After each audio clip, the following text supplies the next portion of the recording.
बिस्मिल्लाहिर्रहमानिर्रहीम। अस्सलाम वालेकुम। वीडियो पसंद आए तो लाइक ज़रूर करें। खड़ी देख क्या रही हो? हिंद ने इन औरतों से यूँ कहा जैसे वो पागल हो चुकी हो। ये देखो, मैंने अपने बाप, अपने चचा और अपने बेटे के कातिल की लाश का क्या हाल कर दिया। जाओ, मुसलमानों की हर एक लाश का यही हाल कर दो और सबके कान और नाक काट कर ले आओ। अब वो औरतें मुसलमानों की लाशों को चीरने फाड़ने के लिए वहाँ से हट गईं तो हिंद ने खंजर से हमज़ा रज़ी अल्लाह अन्हु का पेट चाक करके इसके अंदर हाथ डाला। इसका हाथ बाहर आया तो इसमें हमज़ा का कलेजा था, जो हिंद ने खंजर से काट लिया। इसने इसी पर इख्तफा न किया। हमज़ा रज़ी अल्लाह अन्हु का कलेजा एक टुकड़ा काट कर इसने अपने मुंह में डाल लिया और बुरी तरह से चबाने लगी। लेकिन थोड़ी देर बाद इसने कलेजे के इस टुकड़े को उगल दिया। खालिद को दूर अबू सफ़ियान खड़ा नजर आया। हिंद की इस वहशियाना हरकत ने खालिद का मज़ा किरकिरा कर दिया था। वो जंगजू था, वो सिर्फ आमने सामने आकर लड़ने वाला आदमी था। अपने दुश्मन की लाशों के साथ ये सलूक न सिर्फ ये कि इसे पसंद न आया, बल्कि इसने नफ़रत की निगाह से देखा। अबू सफ़ियान को देखकर खालिद ने अपने घोड़े को एड़ लगाई और अबू सफ़ियान के पास जा खड़ा रोका। अबू सफ़ियान, खालिद ने गुस्से और हकारत के मिले जुले लहजे में कहा, क्या तुम अपनी बीवी और इन औरतों की इस वहशियाना हरकत को पसंद कर रहे हो? अबू सफ़ियान ने खालिद की तरफ ऐसी निगाहों से देखा जिसमें बेबसी की झलक थी और साफ पता चलता था कि इसे लाशों के साथ अपनी बीवी का ये सलूक पसंद नहीं। खामोश क्यों हो अबू सफ़ियान? तुम हिंद को जानते हो खालिद, अबू सफ़ियान ने दबी सी आवाज़ में कहा। ये औरत इस वक्त पागलों से बदतर है। अगर मैं या तुम इसे रोकने के लिए आगे बढ़े तो ये खंजर से हमारे पेट भी चाक कर देगी। खालिद हिंद को जानता था। वो अबू सफ़ियान की बेबसी को समझ गया। अबू सफ़ियान ने सर झुकाया, घोड़े की लगाम को झटका दिया और मुंह फेर कर दूसरी तरफ चल पड़ा। खालिद भी इस मंजर को बर्दाश्त न कर सका। जब हिंद हमज़ा रज़ी अल्लाह अन्हु की लाश का कलेजा चबाकर उगल चुकी तो इसने पीछे देखा। इसके पीछे जबीर बिन मोहत्तम का गुलाम हबशी बिन हर्ब खड़ा था। इसके हाथ में अफ्रीका की बनी हुई वही पर्ची थी जिसने हमज़ा को शहीद किया था। यहाँ क्या कर रहे हो बिन हर्ब?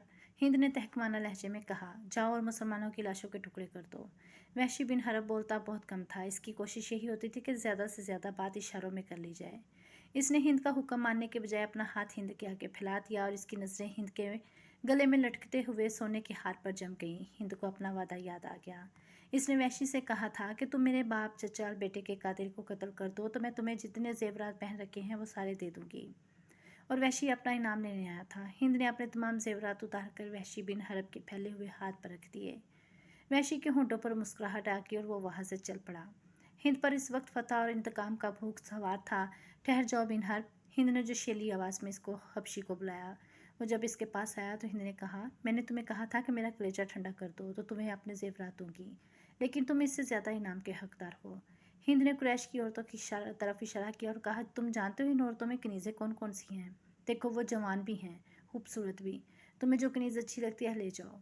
वहशी बिन हर्ब ने अपनी आदत के मुताबिक खामोशी से चंद लम्हे हिंद के चेहरे पर नज़रें गाड़ीं, लेकिन इसकी नज़रें कनीज़ों की तरफ न गईं। इसने इनकार में सर हिलाया और वहाँ से चला गया। कुछ देर बाद मैदान जंग की हौलनाकी में से हिंद की बुलंद और मुतरन्नम आवाज़ सुनाई देने लगी। मौरख इब्न हिशाम के मुताबिक इसने तरन्नुम से जो नगमा गाया, इसके अल्फाज कुछ इस तरह थे। हमने बदर के मार्के का हिसाब बराबर कर लिया है। एक खून रेस मार्के के बदले हमने एक खून रेस मार्का लड़ लिया है। उतबा का गम मेरी बर्दाश्त से बाहर था। उतबा मेरा बाप था। मुझे चचा का भी गम था, अपने बेटे का भी गम था।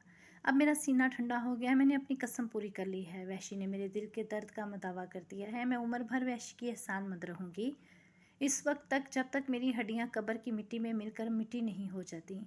अबू सफ़ियान इस भयानक मंजर को बर्दाश्त न कर सका था। वो पहले ही मुंह फेर कर जा चुका था। इसने अपने दो साथियों से कहा कि इसे यकीन नहीं आ रहा कि मोहम्मद रसूलुल्लाह सल्लल्लाहु अलैहि वसल्लम ज़िंदा हैं। खालिद ने दूर से किसी और को देखकर समझ लिया होगा कि वो मोहम्मद हैं। किसी ने अबू सफ़ियान से कहा, अबू सफ़ियान ये कहकर वो अपनी आंखों से देख कर आता हूँ। इस तंग से दरे की तरफ चला गया जहाँ से खालिद अपने सवारों को वापस लाया था। वो ऐसी जगह जा खड़ा हुआ जहाँ से मुसलमान बैठे हुए नजर आ रहे थे। मोहम्मद के पैरोकारों, अबू सफ़ियान ने बुलंद आवाज़ से कहा, क्या तुम में मोहम्मद ज़िंदा हैं? रसूल करीम सल्लल्लाहु अलैहि वसल्लम ने आवाज़ सुनी तो अपने इर्द गिर्द बैठे हुए मुसलमानों को इशारा किया कि वो खामोश रहें। अबू सफ़ियान ने अपना सवाल और ज़्यादा बुलंद आवाज़ से दोहराया। अब भी इसे कोई जवाब न मिला। क्या अबू बकर तुम में ज़िंदा मौजूद है? अबू सफ़ियान ने बुलंद आवाज़ से पूछा। अब भी इसे कोई जवाब न मिला। 3 बार पूछने के बावजूद भी मुसलमान खामोश रहे। क्या उमर जिंदा है? अबू सुफियान ने पूछा। अब के भी मुसलमानों ने खामोशी इख्तियार की रखी। अबू सुफियान ने घोड़े को दौड़ाया। इसने नीचे देखा। कुरैश के बहुत से आदमी रसूल करीम सल्लल्लाहु अलैहि वसल्लम के मुतल्लिक सही खबर सुनने को बेताब खड़े थे। ए अहले कुरैश, अबू सुफियान ने चिल्लाकर ऐलान किया, मोहम्मद मर चुका है। अबू बकर उमर भी जिंदा नहीं। अब मुसलमान तुम्हारे साय से भी डरेंगे। खुशियाँ मनाओ, नाचो। अहले कुरैश नाचने और हुल्लड़ मचाने लगे, लेकिन गरजती हुई एक आवाज़ इन्हें खामोश कर दिया। ए खुदा के दुश्मन! दर्रे की बुलंदी से हज़रत उमर की आवाज़ गूंजी। इतना झूठ ना बोल। वो तीनों जिंदा हैं जिनके नाम लेके तू इन्हें मुर्दा कह रहा है। अपने कबीले को धोखा मत दे। तुझे तेरे गुनाहों की सज़ा देने के लिए हम सब जिंदा हैं। अबू सुफियान ने तंजिया कहकर लगाया और बुलंद आवाज़ से बोला, इब्न अल खत्ताब, तेरा खुदा तुझे हमसे महफूज रखे। क्या तू अब भी हमें सज़ा देने की बात कर रहा है? क्या तू यकीन से कहता है कि मोहम्मद सल्लल्लाहु अलैहि वसल्लम ज़िंदा हैं? अल्लाह की कसम, हमारे नबी ज़िंदा हैं। हज़रत उमर इब्न अल खत्ताब की आवाज़ जवाब में गरजी, अल्लाह के रसूल तुम्हारा एक एक लफ्ज़ सुन रहे हैं। अरबों में रवाज था कि एक मार्का ख़त्म होने के बाद दोनों फ़रीक़ों के सरदार या सलार एक दूसरे पर तानों और भब्तियों के तीर बरसाया करते थे।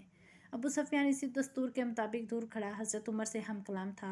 तुम हबल और रज़ा की इज़्ज़त को नहीं जानते, अबू सुफियान ने कहा। हज़रत उमर ने रसूल अकरम सल्लल्लाहु अलैहि वसल्लम की तरफ देखा। आप ऊंचा बोल नहीं सकते थे। आपने हज़रत उमर को बताया कि वो अबू सुफियान को क्या जवाब दें, और बातल के पुजारी हज़रत उमर ने बुलंद आवाज़ से कहा, अल्लाह की अज़मत को पहचान जो सबसे बड़ा और सबसे ज़्यादा ताकत वाला है। हमारे पास हबल जैसा देवता और अज़ा जैसी देवी है। अबू सुफियान ने कहा, क्या तुम्हारे पास कोई ऐसा देवता या देवी है? हमारे पास अल्लाह है। रसूल करीम ने हज़रत उमर की ज़बान से कहलवाया, जो हज़रत उमर ने बुलंद आवाज़ से कहा, तुम्हारा खुदा कोई नहीं। जंग का फैसला हो चुका था। अबू सुफियान ने कहा, तुमने बदर में फतह पाई थी। हमने इस पहाड़ी के दामन में तुमसे इंतकाम ले लिया। अगले साल हम तुम्हें बदर के मैदान में तुमसे इंतकाम ले लिए। अगले साल हम तुम्हें बदर के मैदान में ही मुकाबले के लिए ललकारेंगे इंशाअल्लाह। हज़रत उमर ने रसूल अल्लाह सल्लल्लाहु अलैहि वसल्लम के अल्फाज बुलंद आवाज़ से दोहराए, अब तुम्हारे साथ हमारी मुलाकात बदर के मैदान में ही होगी। अबू सुफियान ने घोड़ा मोड़ा और 2 कदम चला ही होगा कि इसने घोड़े को रोक दिया। ए उमर, अबू बकर और मोहम्मद, अबू सुफियान ने अपने ठहरी हुई आवाज़ में कहा, तुम जब मैदान से अपनी लाशें उठाओगे तो तुम्हें कुछ ऐसी लाशें भी मिलेंगी जिनके अज़ा कटे हुए होंगे और इन्हें चीर फाड़ दिया गया होगा। खुदा की कसम, मैंने किसी को ऐसा करने का हुक्म नहीं दिया था, और मैंने तुम्हारी लाशों के साथ ये सलूक बिल्कुल भी नहीं किया। अगर इसका इल्ज़ाम मुझ पर आयद करोगे तो मैं इसे अपनी तौहीन समझूंगा। अबू सुफियान ने घोड़ा मोड़ा और घोड़े को एड़ लगा दी। चलते चलते खालिद के घोड़े ने अपने आप ही रुख बदल लिया। खालिद ने घोड़े को न रोका। वो समझ गया कि घोड़े ने पानी की मशक पा ली है। कुछ दूर जाकर घोड़ा नीचे उतरने लगा। खालिद को यह मुकाम याद आ गया। जंग उहद के बाद वापसी पर कुरैश ने कुछ देर यहाँ पर क्याम किया था। नीचे पानी का खासा ज़ख़ीरा मौजूद था। घोड़ा बड़ा तेज़ी से घाटी उतर गया और पानी पर जा रुका। खालिद घोड़े से कूद कर नीचे उतरा और 2 जानू होकर चुल्लू भर भर कर अपने चेहरे पर पानी के छींटे लग गया। ज़रा सस्ताने के लिए भुरभरी सी एक चट्टान के साथ बैठ गया। इसे वो वक्त याद आ गया जब उहद के मार्के के बाद अहले कुरैश वापस आए थे। उन्होंने मदीना से कुछ दूर आकर क्याम किया था। इस क्याम के दौरान कुरैश के सरदार इस बहस में उलझ गए थे कि वापस मक्का पहुंचा जाए या मुसलमानों पर एक और हमला किया जाए। सफ़वान बिन उमैया ने कहा था, हम शिकस्त खाकर नहीं आए। अगर तुम ये समझते हो कि मुसलमानों की हालत बहुत बुरी है तो अपनी हालत देखो, हमारी हालत भी अच्छी नहीं है। अब मुसलमानों के साथ इतनी जल्दी लड़ने का मोल ख़तरा नहीं ले सकते। हो सकता है किस्मत हमारा साथ ना दे। जब यह बहस जारी थी तो कुरैश के कुछ आदमी 2 मुसाफिरों को पकड़कर सरदारों के पास ले आए। इन्हें बताया गया कि ये दोनों आदमी जो अपने आप को मुसाफिर कहते हैं, हमारे खैमों के इर्द गिर्द घूम रहे थे, और हमारे 4-5 आदमियों से इन्होंने पूछा कि तुम लोग कहाँ जा रहे हो। इन दोनों ने अबू सुफियान और दूसरे सरदारों के सामने भी यही बयान दिया है कि वो मुसाफिर हैं, और किसी जगह का नाम लेकर कहा कि वो उधर जा रहे हैं। अबू सुफियान के हुक्म से इनके फटे पुराने कपड़े जो उन्होंने पहन रखे थे उतरवाए गए तो अंदर से खंजर और तलवारें बरामद हुईं। इनसे पूछा गया कि तुमने ये हथियार छुपा क्यों रखे हैं। खालिद की नज़र बहुत तेज़ थी। इसे शक हुआ कि ये मुसलमानों के जासूस हैं। इन दोनों को कुरैश की फ़ौज के सामने खड़ा कर दिया गया और पूछा गया कि इन्हें कोई पहचानता है। 2-3 आवाज़ें आईं कि हम इन्हें पहचानते हैं, ये यसरब के रहने वाले हैं। एक को मैं अच्छी तरह जानता हूँ। कुरैश के आदमी ने उठकर कहा, इसे मैंने अपने खिलाफ लड़ते हुए देखा था। तुम अपनी ज़बान से कह दो कि तुम मोहम्मद के जासूस हो। अबू सुफियान ने इन दोनों से कहा, और जाओ, मैं तुम्हारी जान बख्शी करता हूँ। दोनों में से एक ने इतराफ़ कर लिया। जाओ, अबू सुफियान ने कहा, हमने तुम्हें माफ़ किया। दोनों जो वाकई मुसलमानों के भेजे हुए जासूस थे और कुरैश के अज़ाइम मालूम करने आए थे, हंसी खुशी अपने ऊँटों की तरफ चल पड़े। अबू सुफियान ने इशारे पर कई एक तीरंदाजों ने कमानों में तीर डाले और पीछे से इन दोनों मुसलमानों पर चला दिए। दोनों कई कई तीर अपने जिस्म में लेकर गिरे, फिर उठ ना सके। क्या तुम इसका मतलब समझते हो? अबू सुफियान ने अपने करीब खड़े सरदारों से कहा। जासूस भेजने का मतलब यह है कि मुसलमान हारे नहीं। वो अभी या कुछ ही देर से बाद हम पर हमला करने का इरादा रखते हैं। फ़ौरन मक्का को कूच करो और अगली जंग की तैयारी करो। अगले रोज़ रसूल अकरम सल्लल्लाहु अलैहि वसल्लम को किसी ने आकर बताया कि अहले कुरैश ने जहाँ पड़ाव किया था वहाँ अपने दोनों जासूसों की लाशें पड़ी हुई हैं और अहले कुरैश मक्का को रवाना हो गए हैं। खालिद ने यह पहली जंग लड़ी थी, लेकिन वो समझता था कि वो मुसलमानों को शिकस्त नहीं दे सका है। आज 4 बरस बाद वो इस सोच में गर्क था कि मुसलमानों की ये ताकत आम इंसानों की ताकत नहीं थी। कोई राज है जिसे वो अभी तक नहीं पा सका। इसे अहले कुरैश की कुछ खामियां याद आने लगीं, कुछ बातें और कुछ हमाल इसे अच्छे नहीं लग रहे थे। इसे यहूदियों की 2 बड़ी खूबसूरत औरतें भी याद आईं जो अहले कुरैश के सवारों में घुल मिलती थीं। वो जानता था कि यहूदी अपने नस्वानी हुस्न के जादू से अहले कुरैश पर छा जाने की और इन्हें मुसलमानों के खिलाफ इस्तेमाल करने की कोशिश कर रहे हैं। ये तरीका इसे पसंद न था, लेकिन इनमें से एक औरत एक रोज़ खालिद से मिली तो खालिद ने महसूस किया कि ये औरत जो कुछ कह रही है इसमें अक्ल व दानिश है। इस औरत के हुस्न जवानी का अपना एक असर था, लेकिन तिलिस्म जो इसकी ज़ुबान में था इसका असर खालिद ने भी महसूस किया था। कुछ देर तक ये औरत खालिद के ख्यालों पर छाई रही। इसका घोड़ा हनहनाया तो खालिद जैसे ख्वाब से बेदार हो गया। वो तेज़ी से उठा, घोड़े पर सवार हुआ और फिर मदीना के रास्ते पर हो लिया। वलीद का बेटा खालिद शहजादा था, ऐशो इशरत का भी दिलदादा था, लेकिन फ़न्ने हरब व ज़रब का जुनून ऐसा था कि ऐशो इशरत को इस जुनून पर हावी नहीं होने दिया था। मदीना की तरफ जाते हुए इसे वो हसीनो जमील यहूदन याद आई जिसका नाम योहावा था। इसने इस यहूदन को जहन से निकाल दिया, लेकिन योहावा रंग बिरंगी तितली बनकर इसके जहन में उड़ती फिर रही। खालिद इसे जहन से निकाल ना सका। खालिद के जहन में उड़ती हुई इस तितली के रंग फीके पड़ने लगे, फिर तमाम रंग मिलकर सुर्ख हो गए, खून जैसे सुर्ख। ये एक भयानक याद थी। खालिद ने इसे जहन से उगल देने की बहुत कोशिश की, लेकिन तितली जो जहरीली भड़ बन गई थी इसके जहन से ना निकली। ये मार्का उहद के 3-4 माह बाद का एक वाक़या था। ये एक साजिश थी जिसमें वो शरीक ना था, लेकिन वो कबीला कुरैश का एक बड़ा ही अहम फ़र्द था।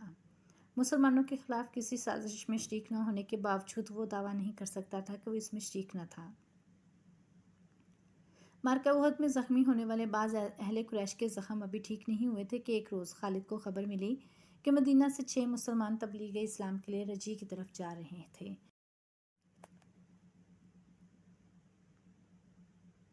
अफान से थोड़ी दूर एक गैर मुस्लिम कबीले ने इन्हें रोक दिया और इनमें से 2 को मक्का लाया गया और इन्हें नीलाम किया जा रहा था। खालिद दौड़ता हुआ वहाँ गया। वो 2 मुसलमान खुबैब बिन अदी और ज़ैद बिन अलदसना थे। खालिद दोनों को जानता पहचानता था।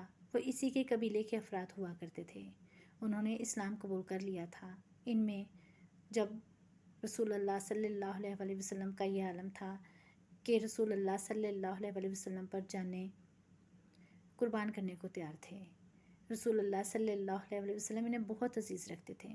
खालिद ने देखा कि इन्हें एक चबूतरे पर खड़ा कर दिया गया था और इर्द गिर्द अहले कुरैश का हजूम था।